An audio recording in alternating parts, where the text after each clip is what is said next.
Baik, Assalamualaikum warahmatullahi wabarakatuh. Kita berjumpa kembali dalam siaran mikrofon Hasan Asbi.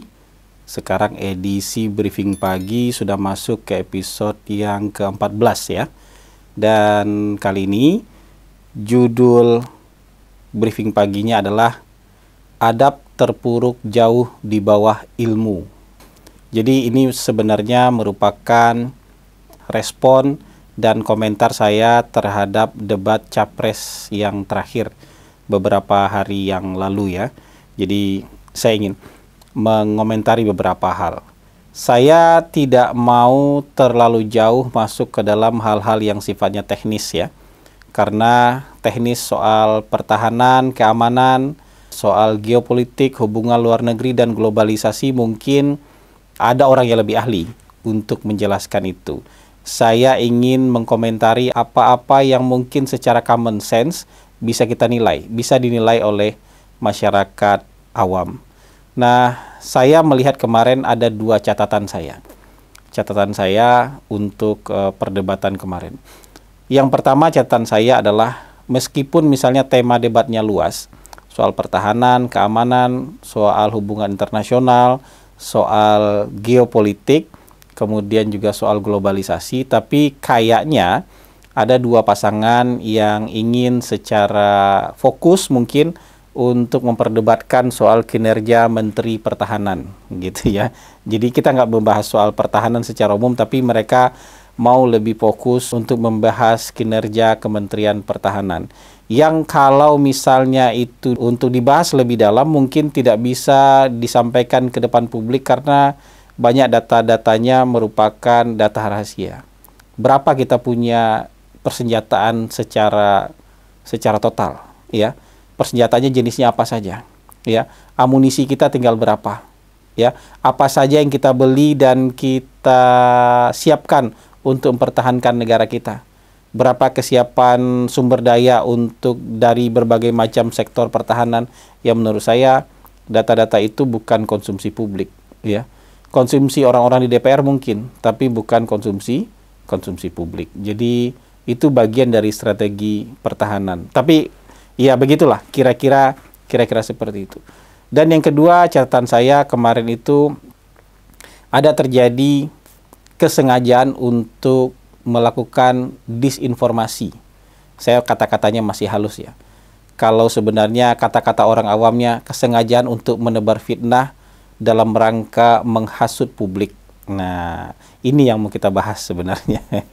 Ada kesengajaan-sengajaan untuk menebar fitnah dalam rangka menghasut publik.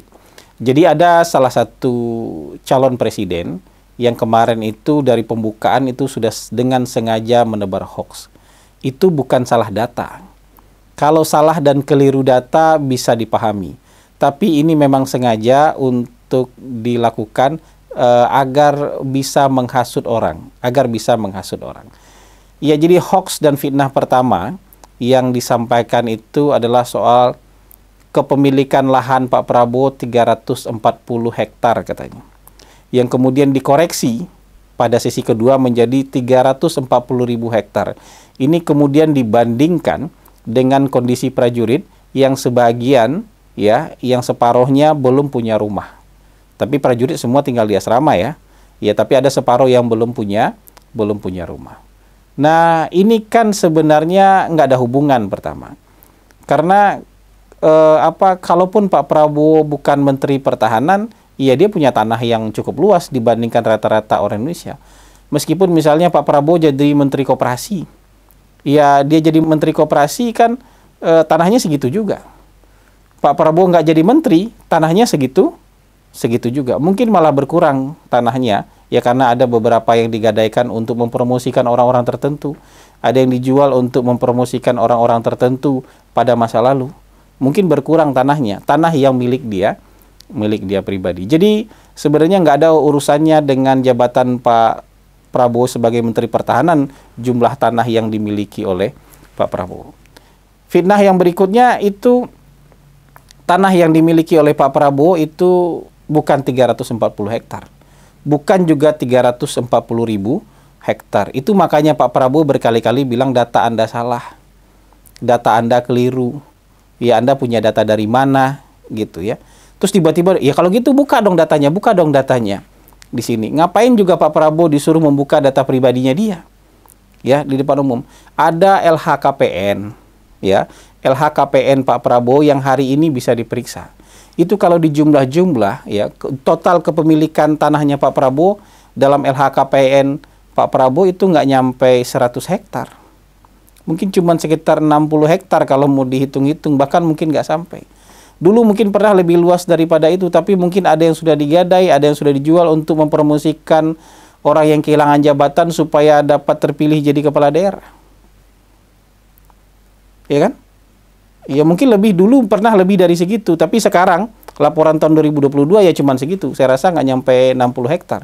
Anda jumlahkan aja sendiri nanti. Ada LHKPN-nya bisa dipampangkan di tayangan ini nanti, LHKPN-nya Pak Prabowo. Terus tiba-tiba ngeles lagi, ya saya kan hanya mengulang omongannya Pak Jokowi. Pak Jokowi pernah bilang Pak Prabowo punya tanah 340.000 hektar. Pak Jokowi mungkin pada waktu itu menilai Pak Prabowo dengan jumlah harta keluarga-keluarganya yang lain. Ya, dengan tanah-tanah HGU yang dikuasai oleh keluarga Pak Prabowo yang lain. Ya. Itu pun dengan dalam keadaan Pak Jokowi tidak punya dan tidak mengetahui LHKPN-nya Pak Prabowo, nggak tahu laporan pajaknya Pak Prabowo. Tapi hari ini tersedia data LHKPN-nya Pak Prabowo, berapa total nilai kekayaan Pak Prabowo, tersedia laporan resminya. Dan itu kan nggak mungkin nggak bisa diperiksa oleh seorang Anies Baswedan. Nggak mungkin nggak bisa diperiksa oleh timnya Mas Anies Baswedan. Jadi ini sengaja. Ya, sengaja dengan mengutip, saya hanya mengulang kata-kata Pak Jokowi di masa lalu. Pak Jokowi dulu nggak tahu persis hartanya Pak Prabowo. Tapi hari ini negara tahu persis hartanya Pak Prabowo karena dia pejabat negara. Ada laporan kekayaannya dan itu bisa diperiksa. Dan Mas Anies dengan sengaja menginsinuasi Pak Prabowo demi menghasut prajurit. Prajurit, itu Menteri Pertahanan Anda sekarang punya tanah sekian hektar, sementara Anda nggak punya rumah. Itu yang disebut oleh Pak Prabowo ingin menghasut. Kalaupun ada keluarga Pak Prabowo yang punya penguasaan lahan yang luas, tapi itu kan HGU, hak guna usaha di Kalimantan misalnya. Itu kan untuk jadi perkebunan mungkin. Ada yang jadi pertambangan mungkin. Emang kebun bisa dijadikan perumahan prajurit kan nggak bisa. Jadi terang-terang ini buat menghasut ini. Emang lahan tambang kemudian mau dijadikan perumahan prajurit nggak bisa juga. Lagi memang prajurit mau dikasih rumah di Kalimantan semua kan nggak bisa juga. Jadi ini benar-benar demi menghasut. Ini bukan salah data, ini kesengajaan untuk menghasut. Fitnah kedua adalah dengan bilang, ya walaupun dengan kalimat-kalimat yang agak mengambang, kalimat-kalimat yang dirangkai sedemikian rupa dengan cantiknya, sehingga nanti bisa buat jadi bahan ngeles. Ya, 700 triliun anggaran Kementerian Pertahanan yang digunakan untuk pembelian alutsista bekas. Dari tahun 2019 sampai tahun 2024 mungkin memang anggaran Kementerian Pertahanan sekitar 700 triliun totalnya selama 4 tahun. Ya, mungkin 365, 366 atau separuhnya dibelikan untuk pembelian alutsista. Tapi sepanjang zaman Pak Prabowo nggak ada alutsista bekas yang dibeli. Pesawat tempur yang mau dibeli oleh Pak Prabowo itu dalam rencana pemerintah itu 42 set Rafale dari Prancis. Itu semua baru. Tapi pesawat baru ini baru akan nyampe mungkin 3 tahun atau 4 tahun. Ya, itu pesawat pertama yang datangnya. Pesawat baru itu kan bukan hari ini dipesan bulan depan datang. 3 tahun lagi. Sementara ada pesawat Hawk yang sudah pensiun. Lalu kekayaan negara kita, luas negara kita, kedaulatan negara kita, sampai pesawat baru itu datang mau dijaga pakai apa? Kan nggak mungkin dijaga pakai congornya Anies Baswedan. Negara kita harus dijaga dengan kekuatan yang real. Apa itu? Ada kapal perang, ya, ada kekuatan angkatan laut, ada kekuatan angkatan udara. Ya, selama masa transisi sampai pesawat baru itu datang, terus kedaulatan negara kita dijaga pakai apa? Sementara ini sudah pensiun. Harus ada kekuatan udara interim sementara, itu yang disampaikan oleh Pak Prabowo. Karena pesawat kita nanti itu adalah Rafale dari Prancis, maka teknologi yang mirip dengan Rafale itu namanya Mirage. Dan Mirage ini akan dibeli 12 set, ya, 12 set pesawat tempur dengan nilai sekitar 14 triliun.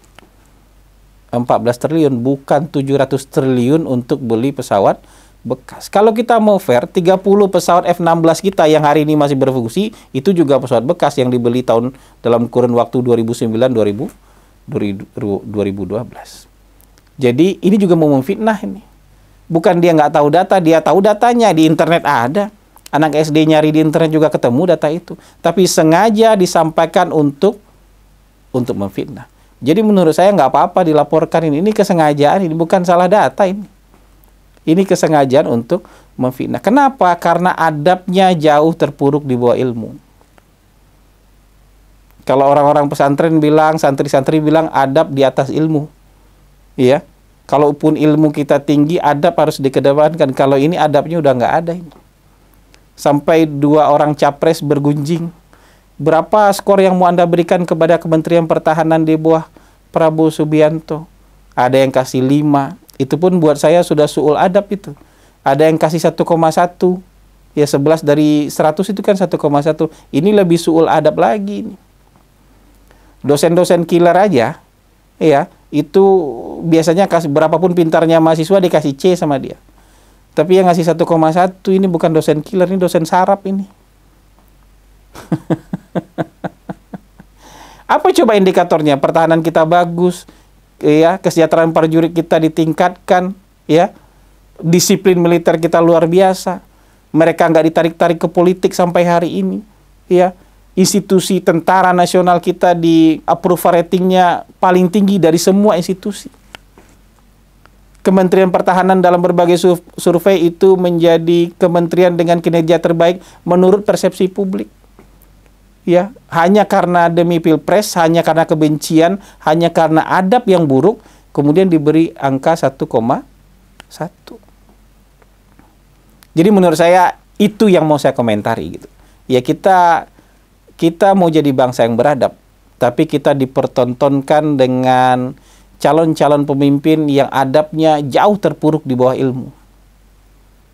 Jadi ada berkahnya juga dari itu kemarin. Jadi masyarakat kemudian dapat menilai karakter, dapat menilai sifat kepribadian dari orang-orang yang akan jadi calon pemimpin. Pak Prabowo yang dibilang temperamental, yang dibilang pemarah, itu kelihatan sabar sekali walaupun dia menangis mungkin dalam hati. Ya melihat orang 2 bergunjing di depan dia soal Kementerian Pertahanan tanpa ada kesempatan dia mengklarifikasi dan menjawab itu sama sekali. Ya. Kan Pak Prabowo juga bisa balas itu sebenarnya kalau mau ledek-ledekan, tanya sama Mas Ganjar. Mas Ganjar, berapa kira-kira skor Mas Anies Baswedan ketika memimpin DKI Jakarta?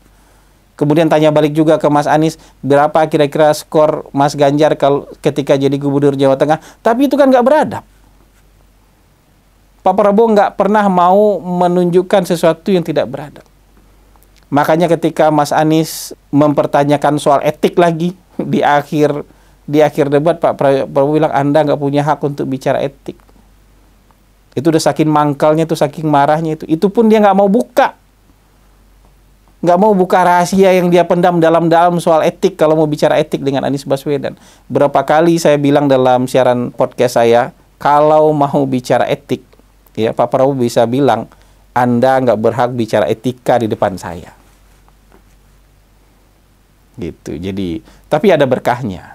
Di antara semua su'ul adab, di adab-adab yang buruk ini, ada berkahnya. Saya awalnya hanya menyangka, wah ini mungkin satu dua pendukung yang tiba-tiba sedih melihat Pak Prabowo diperlakukan seperti itu. Melihat ekspresi Pak Prabowo yang menahan kesedihan sambil mungkin menahan kekecewaan, melihat 2 orang itu mempergunjingkan dan meledek dan mengolok-olok pertahanan tentara nasional kita, ya pertahanan negara kita, tentara nasional kita, melihat berseliweran mereka mengolok-olok dalam sebuah forum kenegaraan, ya kan? Kemudian Pak Prabowo tanpa punya kesempatan untuk ikut nimbrung di sana. Ya, karena jatah mereka berdua yang bicara. Tapi ternyata ini bukan 1-2 orang yang sedih. Ternyata ribuan, mungkin puluhan ribu yang kemudian mengungkapkan kesedihan mereka di video-video TikTok. Hari ini saya udah sampai agak-agak ini nih, sudah sampai agak mau berhenti lihat TikTok dulu nih karena lama-lama sedih juga lihatnya. Ya, begitu banyak orang yang mengekspresikan kesedihan dan kekecewaan mereka melihat Pak Prabowo diperlakukan seperti itu dalam forum debat. Pak Prabowo memang bukan lahir dari tradisi debat, tapi dia bisa berdebat dengan baik kalau misalnya dikasihkan suasana yang baik. Tapi melihat suasana yang seperti itu, dia kecewa sekali menurut saya. Dia kecewa sekali, dan ketika habis debat dia ungkapkan kekecewaannya. Ya, melihat ada dua orang yang ingin rahasia negara dibuka, melihat dua orang yang mengolok-olok pertahanan, ya, mengolok-olok situasi alat-alat pertahanan kita, mengolok-olok kinerja tentara nasional dan sistem pertahanan kita. Pak Prabowo mengurut dada itu. Jadi, tapi dengan begitu pun dia masih mencoba dengan luar biasa, mencoba sekuat tenaga untuk tidak menjelek-jelekan orang, mencoba dengan sekuat tenaga untuk tidak memberikan judgement yang berlebihan terhadap kedua kompetitor dia. Jadi jiwa patriotiknya masih terjaga, ya, jiwa nasionalismenya masih terjaga, jiwa bahwa dia, ya, setelah nanti selesai pilpres, ya, harus merangkul orang-orang yang mungkin pernah jadi lawan dia, mungkin masih terjaga sampai hari ini. Jadi itu saja ya yang bisa kita bahas kali ini. Kita hari ini melihatlah siapa yang adabnya terjaga, siapa yang adabnya jauh terpuruk di bawah ilmunya. Itu mungkin bisa membantu Anda untuk memperkuat atau untuk mengubah pilihan Anda dalam pilihan presiden 14 Februari tahun 2024 ini. Ya, semoga ini jadi renungan buat kita bersama. Kalau buat pendukung Prabowo Gibran, nggak usah sedih. Walaupun sedih nggak bisa dilarang ya, tapi nggak usah sedih berlarut-larut. Karena hari ini yang didapatkan oleh Pak Prabowo sebagai berkah dari debat itu bukan hanya air mata publik, bukan hanya kesedihan publik. Kalau sudah seperti itu cara publik mengekspresikan kesedihan mereka, ada yang mengekspresikannya dengan air mata, yang kita dapat bukan hanya air mata dan kesedihan. Percayalah, itu akan menjadi suara di bilik suara di TPS pada tanggal 14 Februari nanti. Terima kasih. Wabillahi taufik wal hidayah. Wallahu muwafiq ila aqwamit thariq. Wassalamualaikum warahmatullahi wabarakatuh.